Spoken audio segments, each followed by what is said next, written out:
नमस्कार बंधुरा welcome to एचटीयूनिक sports बंधुरा এই ভিডিওতে আমরা ট্রান্সফার আপডেটের সাথে সাথে ইস্ট বেঙ্গলকে নিয়ে কথা বলবো কারণ কালকে ইস্ট বেঙ্গলের মহা গুরুত্বপূর্ণ ম্যাচ রয়েছে। সেই ম্যাচ নিয়ে কি আপডেট রয়েছে সেগুলো শেয়ার করার সাথে সাথে আনোয়ার আলী আর ইস্ট বেঙ্গলের দল গঠন নিয়েও কিন্তু আলোচনা রয়েছে এই ভিডিওতে। খুবই ইন্টারেস্টিং একটা ভিডিও হবে, শুরু থেকে শেষ পর্যন্ত দেখো। আর ভিডিও ভালো লাগলে সকলে লাইক শেয়ার করে দিও। আর যারা চ্যানেলে প্রথমবারের জন্য এসেছো মনে করে চ্যানেলটাকে সাবস্ক্রাইব করে তার পাশের বেল আইকনটাকে অন করে রেখো, তাহলে তোমাদের প্রিয় দলের খেলার সমস্ত আপডেট তোমরা এখানে পেয়ে যাবে। তো চলো আর দেরি না করে ভিডিও শুরু করা যাক। তো প্রথমেই যদি আমরা কথা বলি সরাসরি ইস্ট বেঙ্গলকে নিয়ে, যে আনোয়ার আলীর ঘোষণা আজই আসতে চলেছে সেটা তোমাদের জানিয়েছিলাম। তো আজকে কিন্তু ইস্ট বেঙ্গলের স্পোর্টস ডে ছিল, সেখানেই কিন্তু আনোয়ার আলীকে একদম অফিসিয়ালি ঘোষণা করা হয়েছে এবং অফিসিয়ালি কিন্তু যেগুলো বিজ্ঞপ্তি সেগুলো ইস্ট বেঙ্গলের তরফ থেকে চলে এসেছে।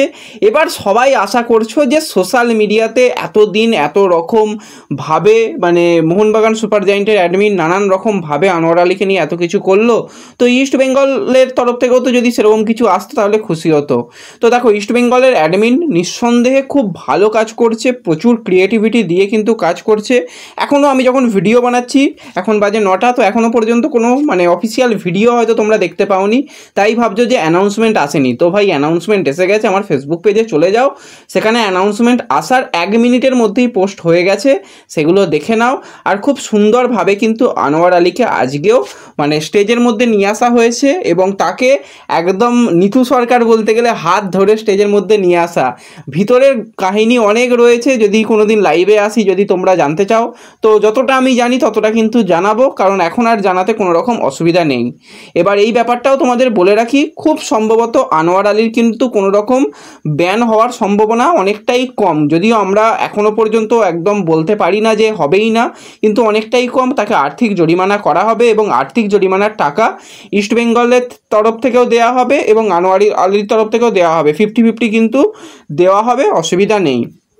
এবং তার গায়ে ব্যান খুব সম্ভবত নাও লাগতে পারে, যদিও আমাদের তার জন্য অপেক্ষা করতে হবে কিছুদিন। তো এটা হচ্ছে ব্যাপার। এবার আনোয়ার আলীকে আজকে আনার পরে কিন্তু আনোয়ার আলীও খুব খুশি এবং যেটা তোমাদের বলছিলাম আনোয়ার কিন্তু খুব ফিট রয়েছে। তো আনোয়ারের মেডিকেল টেস্ট একদম ঠিকঠাক রয়েছে সমস্ত কিছু।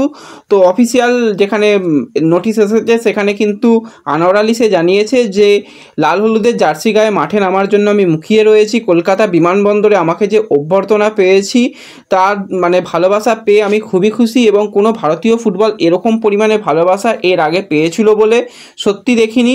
তো এই ভালোবাসা দেওয়ার জন্য খুবই আমি খুশি হয়েছি এবং আমি সমর্থকদেরও খুশি করতে চাই এবং আমার কেরিয়ারের সব থেকে সেরা মুহূর্তটা কিন্তু আমি লাল হলুদ জার্সি গায়ে খেলতে চাই।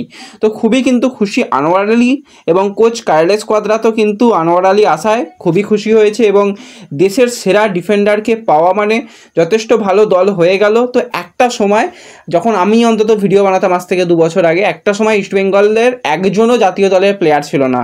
শুরু হয়েছিল নাওরে মহেশ সিংকে দিয়ে, জাতীয় দলে ডাক পাওয়া, পরবর্তী সময় লালচং নুঙ্গা, তার পরবর্তী সময় আমরা দেখলাম নন্দকুমার এলো, নন্দকুমার, ডেভিড জাতীয় দলের প্লেয়ার। এছাড়া কিন্তু প্রফসকান সিং গিল বা ভিষ্ণুর মতন প্লেয়ার, তারাও কিন্তু বয়সভিত্তিক জাতীয় দলের প্লেয়ার। আর বর্তমানে কিন্তু আনোয়ার আলীর মতন আরও একজন জাতীয় দলের প্লেয়ারকে ইস্টবেঙ্গল দলে নিল। জাতীয় দলের বেশ কিছু নতুন মুখ ইস্টবেঙ্গল থেকে আসছে এবং কোচও আশাবাদী যে জাতীয় দলে যারা খেলছে তারা কিন্তু ইস্টবেঙ্গলে পরবর্তী সময় সকলেই খেলতে চাইবে, কারণ যেরকম প্ল্যানিংয়ে ইস্টবেঙ্গল এগোচ্ছে।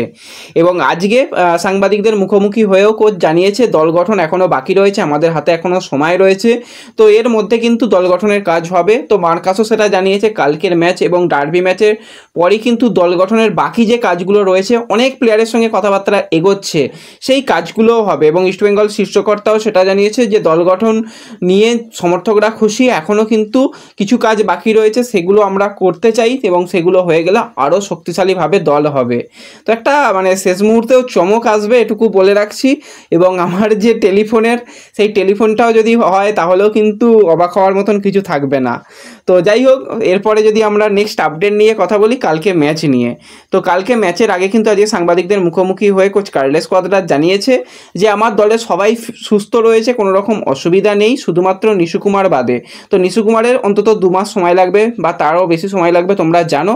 বাদ বাকি ক্লেটন সিলভাও কিন্তু সুস্থ হয়ে গেছে এবং সেও ফিট রয়েছে। এবার পরিকল্পনা কীরকম হবে সেটা কালকে তোমাদের জানাবো, কারণ আজকে প্র্যাকটিস থেকে অনেকগুলো আপডেট এসেছে, সমস্ত আপডেট একদম ভেরিফাই করেই কিন্তু কালকে পুরো প্লেয়িং 11 নিয়ে আলোচনা করা যাবে এবং সারপ্রাইজ প্লেয়িং 11 হবে, এটুকু তোমাদের বলে রাখছি। এটা গেল ব্যাপার। একটুখানি যদি আমরা মোহনবাগান সুপার জায়েন্টকে নিয়ে কথা বলি, তো মোহনবাগান সুপার জায়েন্টের ক্ষেত্রেও কিন্তু কিছু ইনজুরি সমস্যা হয়েছে। ধীরাজ সিংয়ের ব্যাপার এর আগেই তোমাদের জানিয়েছিলাম, আপুইয়ার হালকা ইনজুরি হলেও কিন্তু সে এখন অনেকটাই সুস্থ রয়েছে, কিন্তু জ্যামি ম্যাকলারেনের অনেকটাই সমস্যা হচ্ছে। সে কিন্তু আজকে মুম্বাইয়ে গেছে তার শারীরিক সুস্থতার জন্য। এর আগে ক্লেটন সিলভাও মুম্বাইয়ে গিয়ে শারীরিক সুস্থতা করিয়ে এসেছে। তো খুব তাড়াতাড়ি জেমি ম্যাকলারেনও আশা করি সুস্থ হয়ে যাবে এবং তাকেও কিন্তু সবুজ মেরুন জার্সি গায়ে আমরা খুব তাড়াতাড়ি মাঠে দেখতে পাবো।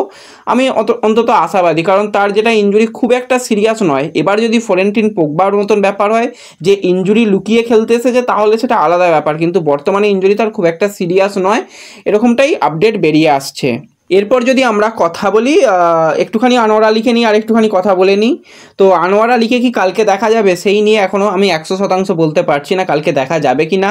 18 তারিখে ডার্বি ম্যাচে তাকে দেখার সম্ভাবনা অনেক অংশই রয়েছে। তো ডার্বি ম্যাচ নিয়েও আনোয়ার আলীকে প্রশ্ন করলে বলা হয় যে আগে আমরা ম্যাচ জিততে চাই, তারপরে কথা হবে। তার মানে এখনই কিছু বলতে চাইছে না, নিজের পারফরমেন্স দিয়ে কিন্তু দলকে সাপোর্ট করার জন্যই কিন্তু আনোয়ার আলী মুখিয়ে রয়েছে।